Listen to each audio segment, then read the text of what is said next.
Hello students, स्वागत है आपका अपने चैनल कुंदन मैथमेटिक्स पॉइंट पे। आज हम करेंगे 10th क्लास चैप्टर फर्स्ट जो कि है रियल नंबर। और पहले चैप्टर की एक्सरसाइज 1.2 मोस्ट इंपॉर्टेंट एक्सरसाइज है, हम इसे करेंगे आज। जल्दी ही 1.1 की भी वीडियो आएगी। चलिए फर्स्ट क्वेश्चन स्टार्ट करते हैं।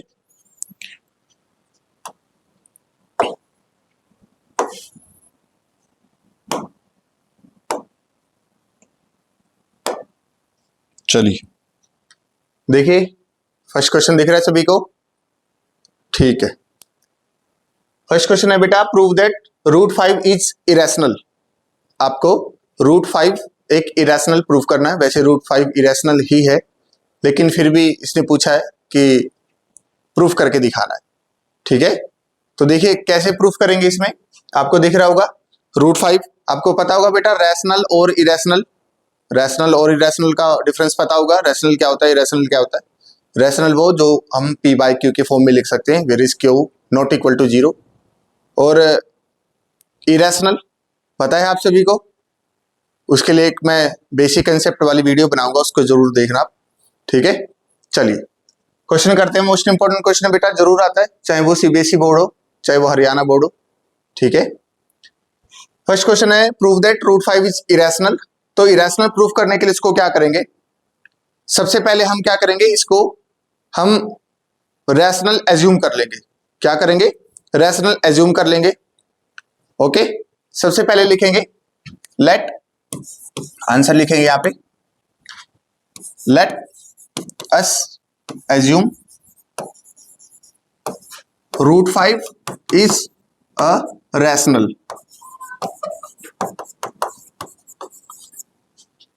आप एज्यूम कर लीजिए इसको कि √5 क्या है, एक रैशनल नंबर है। ओके, रैशनल पता है ना आपको बेटा, पता होना चाहिए सभी को। रैशनल √5 अगर रैशनल है तो हम इसको कैसे लिख सकते हैं, √5 इज इक्वल टू A/B।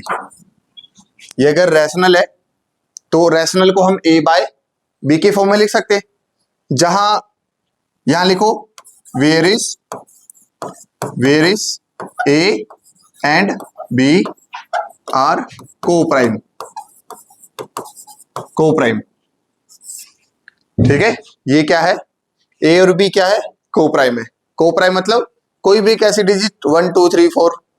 ठीक है, समझ रहे हो ना। मतलब कि जैसे जो को-प्राइम प्राइम नंबर, आपको पता है बेटा प्राइम नंबर क्या होता है, जो सिर्फ अपने ही टेबल से डिवाइड होती है। ठीक है, पता है ना आप सभी को को-प्राइम नंबर। तो अब आगे क्या करेंगे देखिए, आगे आप इसको सोल्व कीजिए। B को √5 से मल्टीप्लाई कीजिए, क्या हो जाएगा B√5, यहां क्या रह जाएगा A। ठीक है, आ रहा है समझ में। सिर्फ B को आपने क्रॉस मल्टीप्लाई किया, B को √5 से किया, B√5, यहां क्या रहेगा A। ठीक है, अब क्या करो, यहां पे स्क्वायर कर दो। यहां क्या करो, स्क्वायर कर दो, इन दोनों पे स्क्वायर कर दो। इधर लिख दो squaring on both side, squaring on both side. ठीक है, स्क्वायरिंग ऑन बोथ साइड, दोनों तरफ स्क्वायर आप कर दो इसको। ठीक है, तो स्क्वायर करोगे तो क्या होगा, देखिए स्क्वायर B के लिए भी है और √5 के लिए भी है। तो B स्क्वायर यहां क्या हो जाएगा आपके पास, B स्क्वायर और यहां क्या हो जाएगा 5, क्योंकि स्क्वायर से ये अंडर कैंसिल हो जाएगा। ठीक है, यहां क्या रह जाएगा A square, B square 5 is equal to A square. ये समझ में आया बेटा सभी को, ये वाली लाइन समझ में आई सभी को। B स्क्वायर स्क्वायर कर देंगे, √5 से कैंसिल हो जाएगा, यहाँ पे A स्क्वायर आएगा। ठीक है, अब इसके बाद देखो क्या है, यहाँ पे जो A स्क्वायर है, A स्क्वायर B स्क्वायर 5 के इक्वल है। इसका मतलब हम ये कह सकते हैं कि क्या ये A स्क्वायर इससे डिवाइड हो जाएगा ना, क्योंकि अगर हम इसको किसी से मल्टीप्लाई करें, अगर मैं मल्टीप्लाई 1 करूं तो 1 उधर रख के हम इसको इसके डिवाइड में ला सकते हैं। इसका मतलब ये हुआ कि A स्क्वायर जो है वो, A स्क्वायर जो किससे डिवाइड है 5 से। ठीक है, इसका मतलब हम यहां पे लिखेंगे, यहां लिखेंगे, यहां से ये हटा दो आप, यहां पे लिखिए ए स्क्वेयर इज डिविजिबल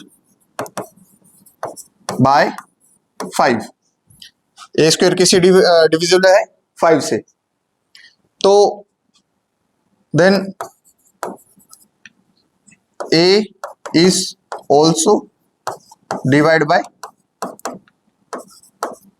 5।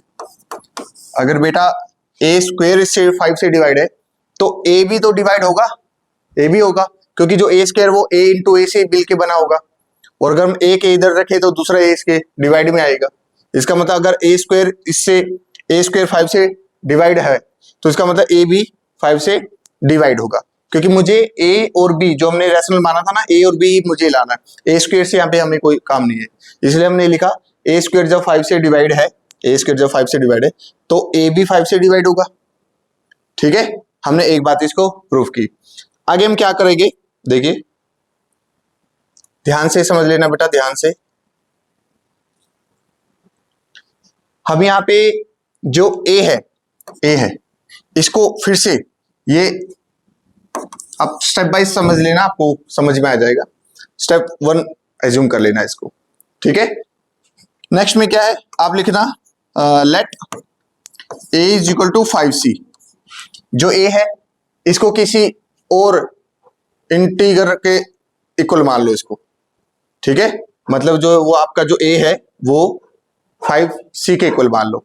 ठीक है, दोबारा से इसको चेक करते हैं कि क्या ये जो ए स्क्वायर से डिविजिबल है तो क्या ये और भी किसी से डिविजिबल है या नहीं है। तो आप इसको ए की जगह क्या लिख लो, 5c एज्यूम कर लो आप। ठीक है, तो क्या करेंगे, अब क्या करेंगे, हमने ए की जगह क्या एज्यूम किया, 5c। तो B square 5 is equal to A की जगह हम क्या लिखेंगे, 5c। यहां स्क्वायर है तो यहां भी स्क्वायर लिखेंगे। ठीक है, यहां पे a is equal to 5c है, a is equal to 5c है, तो हम क्या करेंगे, इस a की जगह पे मैं क्या लिखूंगा, 5c। ठीक है, आ रहा है समझ में।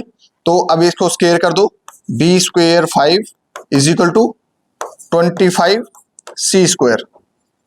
ठीक है, ये स्क्वायर 5 का भी हो जाएगा और c का भी स्क्वायर हो जाएगा, तो ये क्या हो जाएगा 25c स्क्वायर। ठीक है, अब क्या करेंगे, देखो अब ये 5 से ये कैंसिल हो जाएगा ना, 5 पे 5 5 जा 5 5 जा 25 कैंसिल हो गया ये।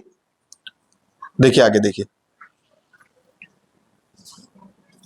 तो यहां क्या बचा, क्या आपके पास B square is equal to 5c square, यही तो बचा। देखो फिर से वही कंडीशन आ गई ये वाली, जब ए स्क्वेयर 5 से डिविजिबल है तो इसका मतलब यहाँ पे जो बी स्क्वेयर है ये भी 5 से डिविजिबल है। क्यों? क्योंकि अगर मैं इसको मल्टीप्लाई 1 करूं, मैं इसको मल्टीप्लाई 1 करूं या फिर और किसी इंटीजर के, तो ये इसके डिवाइड में जाएगा, है ना, तो उसका मतलब वो से डिविजिबल है। हम सेम वही लाइन जो हमने यहाँ पे लिखी थी, सेम लाइन हम यहाँ पे लिखेंगे। अब बी स्क्वेयर, वहां पे क्या था ए स्क्वेयर, अब यहाँ पे क्या है बी स्क्वेयर, बी स्क्वेयर किससे डिविजिबल है, 5 से। यहाँ लिखेंगे B square is divisible by 5, so b is also divisible by 5। ठीक है, अगर b स्क्वेयर 5 से डिविजिबल है तो इसका मतलब b भी 5 से डिवाइड हो जाएगा। ठीक है बेटा, आ रहा है सभी को समझ में। तो इसका मतलब क्या है कि आपके पास जो a और b, मतलब कि जो यहाँ पे जो a है और यहाँ b है, ये दोनों ही किससे डिविजिबल है, 5 से। इसका मतलब a और b क्या है, यहाँ पे दोनों में कॉमन फैक्टर है, मतलब a और b दोनों ही क्या क्या है, ये कॉमन फैक्टर है 5 का। तो आप लिखोगे a and b is a common factor. a और b क्या है, दोनों ही कॉमन फैक्टर है। आ रहा है समझ में। अगर a और b दोनों ही कॉमन फैक्टर है, इसका मतलब a और b दोनों ही डिवाइड कर रहा है। ठीक है, 5 से डिविजिबल है। और हमने शुरू में क्या एज्यूम किया था, क्या एज्यूम किया था कि ये हम मान के चल रहे हैं कि ये एक को प्राइम नंबर है, मतलब a अपॉन b, जो आपने ये माना था ना, ये ध्यान से देखो, ये root five is equal to A upon B, और ए और बी क्या है, को प्राइम है। को प्राइम मतलब और किसी से डिवाइड नहीं हो रहा।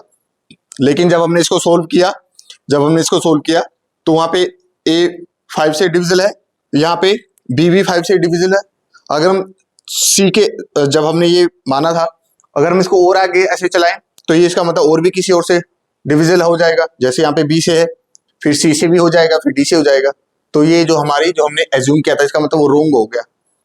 ठीक है, हमने शुरू में क्या एज्यूम किया था कि क्या ये एक हमने मान लिया था ये प्राइम नंबर है, बट ऐसा प्राइम नंबर प्रूफ हम कर नहीं पा रहे। ठीक है, तो ये क्या हो गया, कॉन्ट्राडिक्शन हो गया। कॉन्ट्राडिक्शन मतलब क्या होता है, विरोधाभास। ठीक है, क्या हो गया, ये कॉन्ट्राडिक्शन हो गया, मतलब हमारी जो हमने एज्यूम किया था वो गलत हो गया। ठीक है, तो इसके लिए आप लास्ट में एक लाइन क्या लिखोगे, वो लाइन याद कर लेना सभी। ठीक है, आपके काम आएगी। यहां लिख लेना आप, सो दिस इज, यहां लिखना सो दिस कॉन्ट्राडिक्शन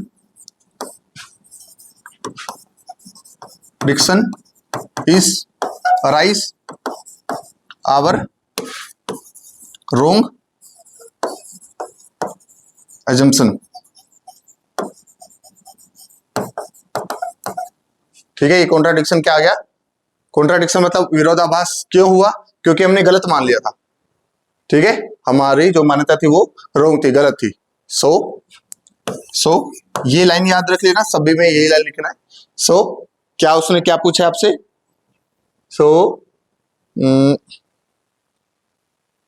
ये पूछा है रूट 5 एक रैशनल है, और जो कि कॉन्ट्राडिक्शन निकलेगी, इसका मतलब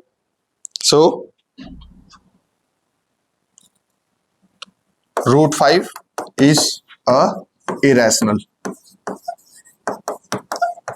ठीक है, समझ में आ गया, बस इतना ही करना आपको, और कुछ नहीं करना बेटा।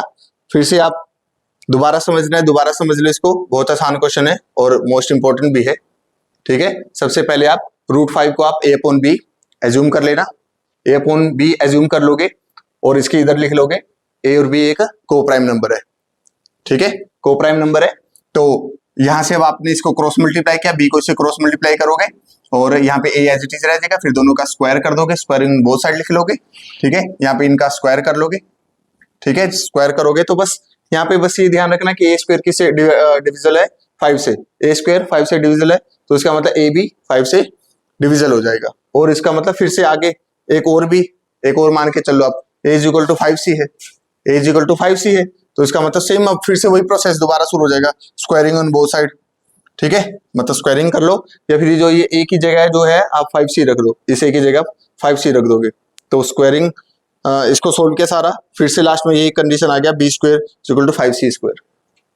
ठीक है, आ गया सेम समझ में आपको, बिल्कुल सेम टू सेम ऐसे ही करना है, और ये ऐसे आपका प्रूफ हो जाएगा। ओके बेटा, आ गया समझ में, ध्यान से देख लेना। चलिए नेक्स्ट क्वेश्चन करते हैं।